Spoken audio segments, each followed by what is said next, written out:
নিখোঁজের ৬ মাস পর বসতঘর থেকে রিজিয়া পারভিনের মৃতদেহ উদ্ধার করল পুলিশ। বরিশাল জেলার বাকেরগঞ্জ উপজেলার চরামদ্দি ইউনিয়নের মধ্য কাটাদিয়া গ্রামের মৃত জয়নাল গাজীর স্ত্রী ৫৫ বছর বয়সী রিজিয়া পারভিনের গলা কাটা মৃতদেহ পুলিশ তার নিজ বাড়ি থেকে উদ্ধার করেছে। রিজিয়া পারভিনের একমাত্র পুত্র রাসেল গাজী দাবি করেছেন তার মাকে ৬ মাস পূর্ব থেকে পাওয়া যাচ্ছিল না। কোথায় থাকেন? নারায়ণগঞ্জ। আপনার মার সাথে শেষ কথা কবে হয়েছিল? শেষ কথা ৫ মাস আগে হয়েছিল। এরপরে আর কোনো কথাবার্তা হয় নাই।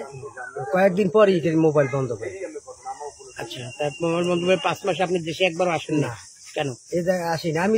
এই জায়গায় ইলেকশন গেছে, ইলেকশনের পরে মানে আমি ঢাকা চলে গেছি। এরপরে আর আমি এই এলাকায় পাড়াই দিই। আপনার মার সাথে যে ৫ মাস আপনার যোগাযোগ বিচ্ছিন্ন, তাহলে মাকে খোঁজার জন্য আপনি মানে মায়ের বিষয় কি, মায়ের এক জায়গায় থাকে, বেড়া ই করে, বুঝছেন। আর এই জমি জমা যা আছে মাই দেখাশোনা করে, আমি কিছু করিও না, কিছু না, আমি দূরে চাই। যদিও তিনি এ ব্যাপারে থানায় বা আদালতে কোনো অভিযোগ দায়ের করেননি। ঈদের ২ দিন পর রাসেল গাজীর স্ত্রী রাবেয়া বেগম এবং রাবেয়ার ২ ভাই জুয়েল এবং সোহেল এবং রাবেয়ার মা শাশুড়ির খবর নেয়ার জন্য মধ্য কাটাদিয়া গ্রামে আসে। তিনি ঘরের প্রথম দরজা বন্ধ দেখে পিছনের দিকে যেয়ে দেখতে পান দরজা খোলা। ঘরের মধ্যে উঁকি দিয়ে তিনি কবরের মতো একটি কিছু দেখতে পান এবং পরবর্তীতে এলাকার লোকজনকে জানালে বিষয়টি তাৎক্ষণিকভাবে বাকেরগঞ্জ থানা পুলিশকে অবহিত করা হয় এবং স্থানীয় গ্রাম পুলিশ শাহ আলমের উপস্থিতিতে কবর খুঁড়ে লাশের সন্ধান পাওয়া যায়। এরপর এলাকায় বিষয়টি চাউর হয়ে ওঠে।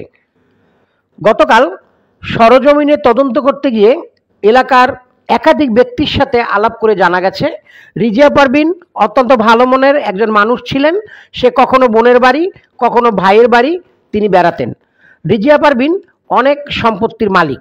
সম্পত্তির কারণেই তিনি নিহত হতে পারেন বলে এলাকার অনেকেই দাবি করেছেন। তবে রিজিয়া পারভিনের ভাই মাসুদ বলেছেন এই ঘটনার সাথে তার পরিবারের কেউ না কেউ জড়িত থাকতে পারে। আপনার নাম বলেন? আমার নাম মোহাম্মদ হুমায়ুন কবির মাসুদ। আলাদা বাড়ি এসেছে আমার এক গ্রামের বাড়ি দাঁড়িয়েল, আর আমি থাকি দিয়ে বরিশাল শহরে। আচ্ছা, নিহত রিজিয়া পারভিন আপনার কি হয়? আমার বড় বোন। কিভাবে খবর পাইলেন যে আপনি সে মারা গেছেন? আমার এই যে বাইকনেবু আমার এই জায়গায় আসছে, আসিয়া ঘরের মধ্যে দেখিয়া তারা আমাকে বলছে যে একটা লেট দিয়ে ঢাকা, হ্যাঁ জাগাইছিল দিয়ে একটা কবরের মতন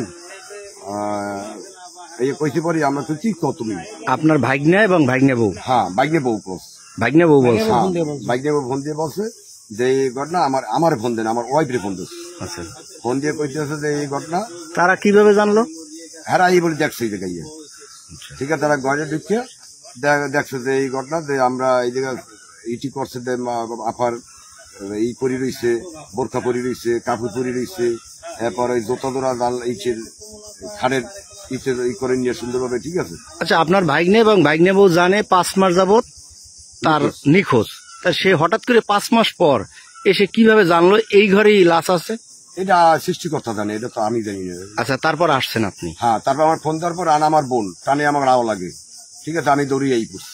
আইয়া কালকে বিকেল হইতে, এই দুপুর হইতে আমরা এই পর্যন্ত এখানে জানেন না তাহলে কে হত্যা করছে আপনার বোনকে? না, আমি তার মধ্যে আপনার সন্দেহ না। আমার এটা আমি এককালে করা আমি মামলা করছি, আমি বাদী। ঠিক আছে, আমি বলছি যে অফিসারকে বলছি যে আপনার সত্য যেটা আমার বোন তো আর ফিরে পাবো না, আর কেউ ফাও করেও আপনার জড়িত করিয়া ফাওয়াইডার কি করবেন না। কিন্তু আপনার ভাগ্নে তো বেশ কয়েকজনের নাম প্রকাশ করেছে। এগুলো হয়েছে কি, আমি একটা কথা বলি, আমার বোনে একটা লোক ছিল যে জায়গা দিয়ে ওই পোলাপানের লাগে স্যাংলামি করতো, কারণ একটুই করতো, কথা বদলি উৎপাদন হইতে পারে। পোলাপানে যে এই যেসব পোলাপানের কথা কয়, এইসব পোলাপানে নিগুত মার্ডার, এত সুন্দরভাবে সাদাই মার্ডারটা এইসব পোলাপানে জানোয়ালা লোক ছাড়া হয় নাই। আপনি তাদের সন্দেহ করছেন না? না, আমি কারণ সন্দেহ করি না। এটা আমার একটা চিন্তা করি, আমি চিন্তা করি একমাত্র সৃষ্টিকর্তা আছে। আর মামলা দিচ্ছি, তদন্ত অফিসে প্রশাসনে কি করে, আমি এই নির্ভর। একাধিক ব্যক্তি অভিযোগ করেছেন ঘটনার 5 মাস আগে এমনকি রিজিয়া পারভিনের বোন খুকু তিনি দাবি করেছেন টেলিফোনে 5 মাস আগে নিখোঁজ হবার সময় রিজিয়া পারভিন জানিয়েছিলেন তার পুত্র রাসেল এবং তার পুত্রবধূ রাবেয়া তাকে মারধর করে এবং টাকা পয়সা নিতে চায়। আমার নাম খুকু, আপনি এই যে মৃত ব্যক্তি রিজিয়া পারভিন আপনার কি হয়? আমার বড় বোন। বড় বোন। তো আপনি কিভাবে খবর পাইলেন যে সে মারা গেছে? আমি খবর পাইছি, আমার ভাবি আমাকে ফোন দিছে 1টা বাজে যে এরকম খুকু ওই যে বড় আপার ঘরে নাকি একটা ল্যাব দিয়ে ঢাকানো একটা কবর। তো শুই না, তো আমি আশ্চর্য হয়ে গেছি, কি ব্যাপার, কি কম?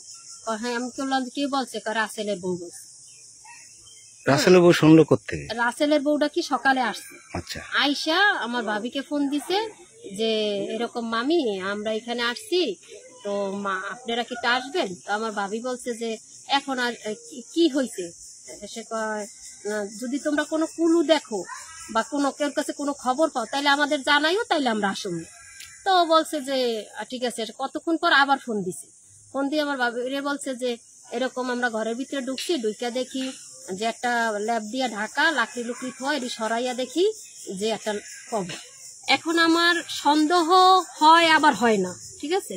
এটা আমি চাবো আপনাদের মাধ্যমে, মিডিয়ার মাধ্যমে, প্রশাসনের মাধ্যমে এইটা মানে তদন্ত করে আপনারা বাইর করেন। আপনি কাকে সন্দেহ করছেন? আমি কাউকে সন্দেহ করি না, ঠিক আছে? আবার অনেকের সন্দেহ করি, ঠিক আছে? আপনার বোনকে নাকি নির্যাতন করতে আপনার ভাগ্য? হ্যাঁ হ্যাঁ, এইটা আমার বোন আমাকে নিজে বলছে, আরো 5 মাস আগে। 5 মাস আগে বলছে? হ্যাঁ হ্যাঁ হ্যাঁ, মানে মৃত্যুর আগে আপনাকে বলে হ্যাঁ গেছে? হ্যাঁ, আমাকে 5 মাস আগে ফোন দিছে যে আমি তোর বাসায় আইসা কতদিন থাকবো। তো আমি বলছি আসো, সমস্যা কি? আমার মা থাকলে আসতো না? তো তুমি তো বড় বোন, আমার মার সমতুল, আসো। আমরা আবার এই বোনকে আমরা সব বোনরাই খুব মিল, শুধু একটা বোনের সাথে আমাদের একটু হ্যাঁ একটু দূরত্ব।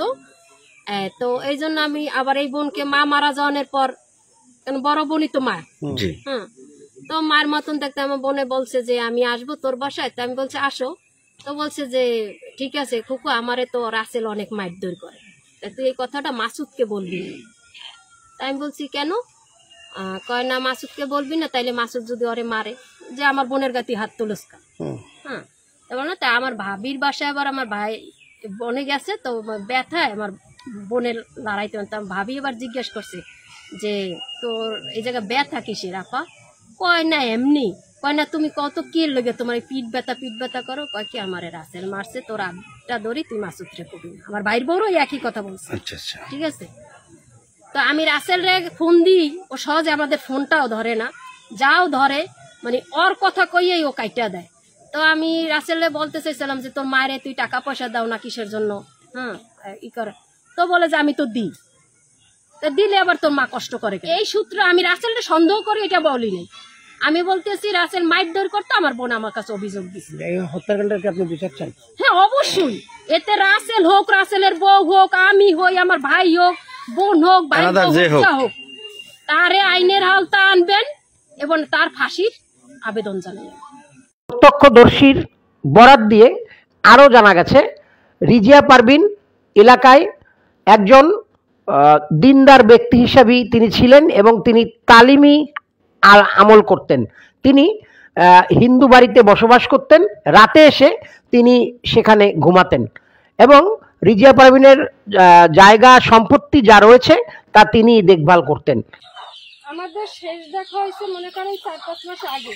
আচ্ছা, একদিন রাত্রেবেলা উনি আমাদের বাড়িতে কি আসে, আমার বোনের বাড়ি থাকে। উনি মনে করেন ওই দিনে আমাদের বাড়ি থাকতো, খাওয়া দাওয়াও করতো। উনি রাত্রে যে করে থাকা আসতো, উনি বাসায় চলে যাবে, রাত্রে ওই জায়গায় থাকতো। পরের দিন রাতে থাকতো ওই যে ঘরে আছে ওই ঘরে থাকতো, উনি রাতে একা থাকতো। পরে বাকেরগঞ্জ থানায় একটি ইউডি মামলা দায়ের করা হয়েছে। ময়নাতদন্ত শেষে নিহতের কাছে লাশ হস্তান্তর করা হবে বলে জানা গেছে। তবে র্যাপিড অ্যাকশন ব্যাটালিয়ন র্যাব ছায়া তদন্ত শুরু করেছে। ঘটনার নেপথ্যে কারা রয়েছে তার প্রকৃত রহস্য অচিরেই জানা যাবে। অপেক্ষায় থাকুন, আমরাও আপনাদের সাথে ঘটনার আসল রহস্য আপনাদের সামনে আমরা তুলে ধরার চেষ্টা করব।